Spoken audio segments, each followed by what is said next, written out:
à Jésus, c'est pas sans présentons maintenant Mao. Ça ne veut rien dire. C'est un allènement. C'est un coup d'or. En fait, le salut en Christ, c'est un coup d'or. Quelqu'un doit mourir. Un autre doit avoir de longs jours. On transfère la mort que celui qui doit mourir, par exemple, parce qu'il est vieux, tu es un jeune qui meurt, elle lui récupère la vie du jeune. C'est ce que Jésus a fait à la croix. Pour expliquer le salut à un béninois, il faut lui parler de coup d'or. Mais quel pasteur parle de coup d'or? Ça ne rend pas compte de la réalité spirituelle des choses. L'humanité en tout entière a fait coup d'or avec comme victime Jésus.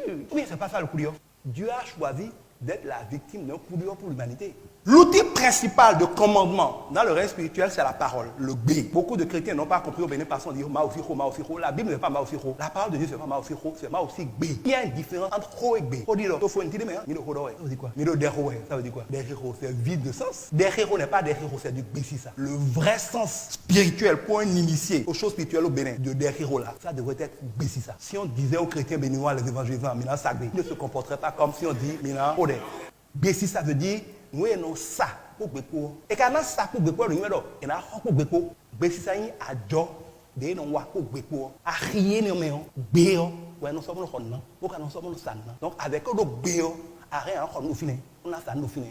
Bessissa, c'est les transactions, c'est les opérations, c'est les actions dont la parole est la seule monnaie d'échange. Les animistes comprennent ça. Les chrétiens n'ont rien compris, bavardent toute la nuit en disant qu'ils prient. On te fait fifobo par exemple, pour qu'en cas de situation dangereuse, tu disparaisses. Et on t'a dit que c'est telle phrase qu'il faut dire pour disparaître. Si tu oublies la phrase, tu vas disparaître.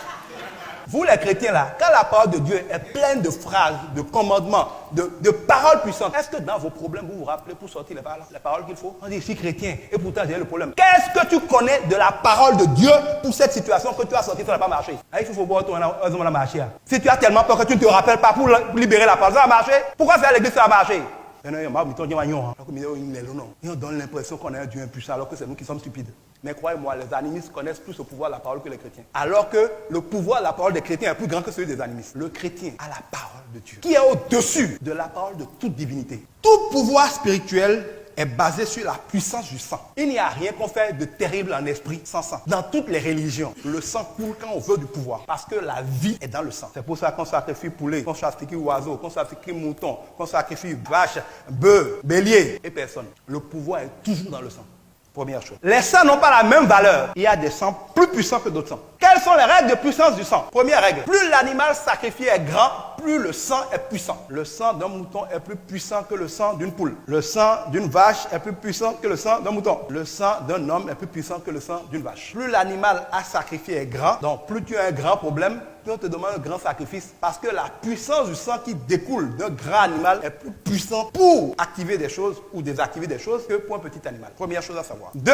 La puissance du sang est fonction de la tête de l'animal. Deuxième critère de puissance du sang, c'est la pureté de l'animal. C'est pour ça qu'ils demandent souvent des animaux blancs. Plus l'animal sacrifié est pur, plus le sang est puissant. C'est pour ça qu'un animal blanc est plus utilisé pour la puissance qu'un animal noir. C'est pour ça qu'on préfère le sang des vierges au sang d'une femme ordinaire. C'est pour ça qu'on préfère le sang des enfants au sang d'un adulte. Plus ce qui est sacrifié est pur, plus le sacrifice est puissant. Quand vous avez un problème, donc vous allez chez un féticheur, par exemple vous avez une malédiction, vous avez fait quelque chose, les gens veulent vous tuer, qu'est-ce qui se passe? Si c'est un problème moyen, il va te dire d'amener un mouton blanc. Tu amènes le mouton blanc, comme dans la Bible, qu'est-ce qu'il fait? Le mouton est là, on dit mets ta main sur sa tête et d'agbani, c'est-à-dire charge-le. Transposition, c'est une forme de coup de qui transfère tes malédictions, tes problèmes, toi qui es coupable, sur le mouton blanc qui est supposé être innocent, lui il est chargé de ta culpabilité. Toi, tu es déchargé. Le féticheur va tuer le mouton. Mais il va prendre quand même le sang du mouton et quelques parties du mouton au moins pour te faire une mixture. Il va te dire, tu vas prendre ça de nuit, pas la journée. Si tu peux être nu, c'est mieux. Marche sans regarder derrière toi. Va au carrefour déposer ça et dépose ça aussi sur les tas d'ordures. C'est ça ou c'est pas ça? Je n'ai jamais été chez un féticheur, en tout cas pas pour consulter. Mais Dieu m'a donné une épouse qui est dans les corveilles. Le mouton blanc, chargé des péchés. On le tue. On l'amène au carrefour et sur le tas d'ordures. Et ça marche. Il faut qu'on se dise la vérité. Si les gens font ça depuis des années, ça marche. Ça emporte la malédiction. Ça délivre les gens. Si les gens sont pas en train de faire ça. Quand les gens ont des grands problèmes qui sacrifient des bœufs, ça marche. Si quelqu'un dit que ça ne marche pas, la personne ment, ça marche. Vous êtes surpris que je dise que ça marche. C'est parce que je suis pasteur que je vais mentir, ça marche. Sinon les gens ne feraient pas ça. Parce que ça correspond à une règle spirituelle de la transposition des malédictions et que quelqu'un d'autre, un animal, paye pour. Si l'animal paye pour, tu n'as plus de condamnation, tu pars libre. Revenons à Jésus. La Bible nous dit que Jésus est l'agneau de Dieu. Donc le mouton de Dieu, sans tache. Donc c'est un mouton blanc, comme par hasard, comme l'autre mouton.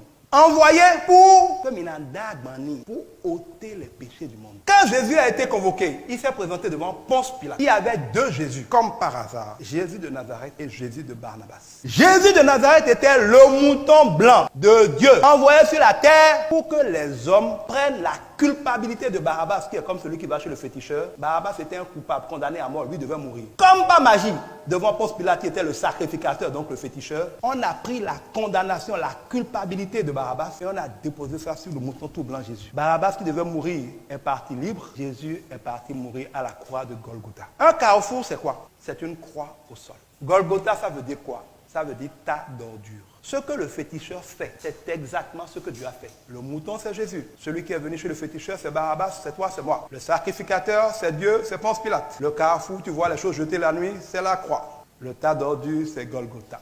Ça veut dire que, si on va dire la vérité, la loi spirituelle, le principe par lequel Jésus a dû aller à la croix pour nous sauver et par lequel il sauve ceux qui sont vraiment en lui, est exactement le même principe que tout féticheur utilise pour faire le sacrifice. Et donc ça marche dans les deux cas, il ne faut pas se mentir. La prochaine question qui vient, c'est, dans ce cas, pourquoi ne pas aller chez les féticheurs simplement? Si tu sacrifies un mouton et que l'ennemi sacrifie un bœuf, il te bat. Si tu sacrifies un bœuf, qu'il sacrifie une personne, il te bat. Tu sacrifies une personne, il sacrifie une vierge, il te bat. Tu sacrifies une vierge, il prend un bébé qui vient de naître, il te bat. Tu prends un bébé, lui prend 3 bébés, il t'a battu. Ça va finir quand? Dieu doit régler le problème définitivement. Si Dieu dit j'ai réglé, et ceux qui font mon sacrifice ont la paix pour toujours, ils doivent faire un sacrifice que rien ne peut battre. Retournons au principe de puissance du sang. Plus c'est grand l'animal, plus le sang est puissant. Plus c'est pur l'animal, plus le sang est puissant. Si on va faire le combat final et il va avoir fin des fins dans le film, on doit trouver quelque chose qui est tellement grand que rien ne peut le dépasser. Parce que pour le battre, il faut trouver plus grand que lui. Et si c'est possible de trouver quelque chose de tellement pur que rien ne peut être plus pur que lui, tu es sûr d'être tranquille. Dites-moi, qu'est-ce qui est le plus grand, le plus infini qui est imbattable? C'est la réponse à la question de pourquoi Dieu devait mourir. Qu'est-ce qui est le plus saint, 3 fois saint? Et rien sur la terre, ni dans l'univers ne peut être plus saint que il fallait donc que Dieu lui-même soit le sacrifice, afin que quand ce sacrifice est fait, et moi je mets le sang de ce sacrifice sur ma vie, tu peux être n'importe quel féticheur sorcier. À cause du mode opératoire de tout sacrifice, le jour où tu vas trouver plus grand et plus saint que Dieu a sacrifié, toi et moi on commence le débat. Avant ça tu es vaincu et ils le savent. Chaque fois que tu fais un sacrifice, le problème que tu as amené avec le sacrifice part. Mais la minute d'après, tes péchés sont là. Le sacrifice qui est parti ne le prend pas. C'est pour ça qu'ils sont obligés de faire souvent des sacrifices. Mais ils ne peuvent pas faire sacrifice tous les jours, ils n'ont pas l'argent. Ils essaient de réunir tous les sacrifices en une fois par année. C'est ça qu'ils appellent les huétanous. Le problème c'est qu'en 2 huétanous, et non ils peinent. Parce que si quelqu'un t'attaque en 2 huétanous, tu n'as pas réglé certains problèmes, tu es exposé. Qu'est-ce que ça veut dire? Mon sacrifice à moi est le seul qui, après être mort, s'est réveillé. Ça veut dire qu'il est éternellement en train d'opérer pour moi sans que je n'ai besoin à nouveau de sacrifier. Alors que tous leurs sacrifices meurent, sont finis. Vous ne trouvez pas anormal qu'on ne puisse pas évangéliser le Bénin? Qu'on se réunisse où tous on dit qu'on est chrétiens ignorants comme ça, et on ne peut pas parler à un Béninois, il va croire en Dieu?